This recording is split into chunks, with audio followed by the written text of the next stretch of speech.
Title: Wrapping the Roses in Red. Written by Hannah.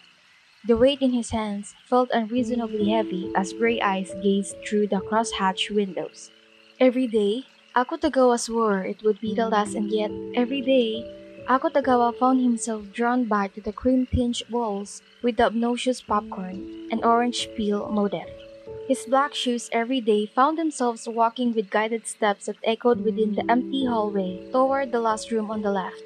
Eyes vacant and absent in purpose behind the jet black lashes until the edge of the slate metal door would breach his periphery. Heels skidding to a halt as his mind snapped back to the present, and Akutagawa realizes once more he's here and waiting. The reasons were always different for why he would come and why he swore it would be the last. Originally, it was selfish hope. Akutagawa would suffer the discomfort of the only chair in the room for hours. The caution digging into his spine as he read softly, voice carrying just enough to reach her ears. The first time he swore he couldn't come back was after he had finished the second book he had been reading. She hated it, and the chair was too painful to keep sitting in. The next day, he found himself back there because he had left his book, and the chair was gone. So Akutagawa swore to not come back. And then the next day, he had received a call. It was just for work. He didn't need to return once the issue was resolved and his job finished.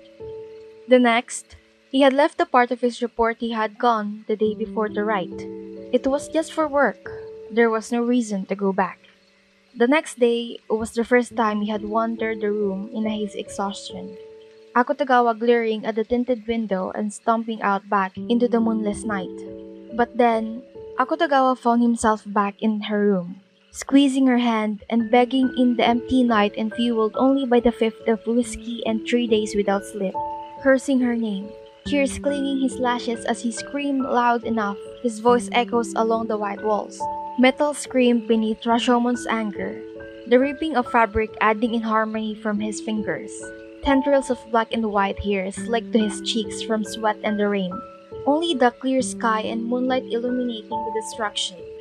The moon's sweet secret as Akutagawa collapses beside her into a dreamless drunken sleep, his hand in hers, arm around her middle as he hides his weakness in her neck. Every day after went much the same as the one before, appearing at her door to gaze in wistful memory before turning his back on his biggest failure, with a vocal swear to never return and a silent promise that he would be back the next day. Today was different though. Akutagawa's hand tightens around the bouquet he had snuck inside his black coat.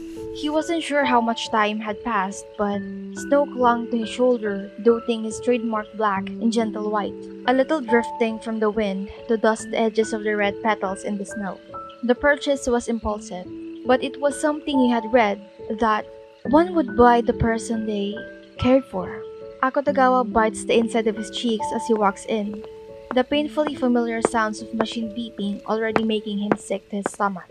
His other hand clenches into a tight fist in his pocket as the door closes with a soft click as he mindlessly slips his shoes off. He wanted to be selfish, as much as he wanted to try and give her what she deserves, despite the circumstances. Socks quietly padding around set the bouquet of snow-kissed roses into the empty vase with water on her bedside table. A beautiful red ribbon wrapped around the thorny green stems and falling over the edges with a kanji stamped in calligraphy along the silk. Free hand brushing her lengthened hair back behind her ear before crawling into the twin-sized bed beside her. It took some time, but Akutagawa was able to maneuver her to rest her head against his thigh, around the medical tubes and wires with the help of Rashomon, ability curling around her form to the sound of the steady beat of the heart monitor. I think you will like this one. Akutagawa finally speaks, voice heavy from disuse and the cold as he calls from his palm. Pulling a new book from his inner pocket, covered decayed from the passage of time and pages tinted yellow from age. He had spent hours in an antique bookstore looking for the perfect book. It wasn't something he would have looked for himself, but it was something she admitted to liking.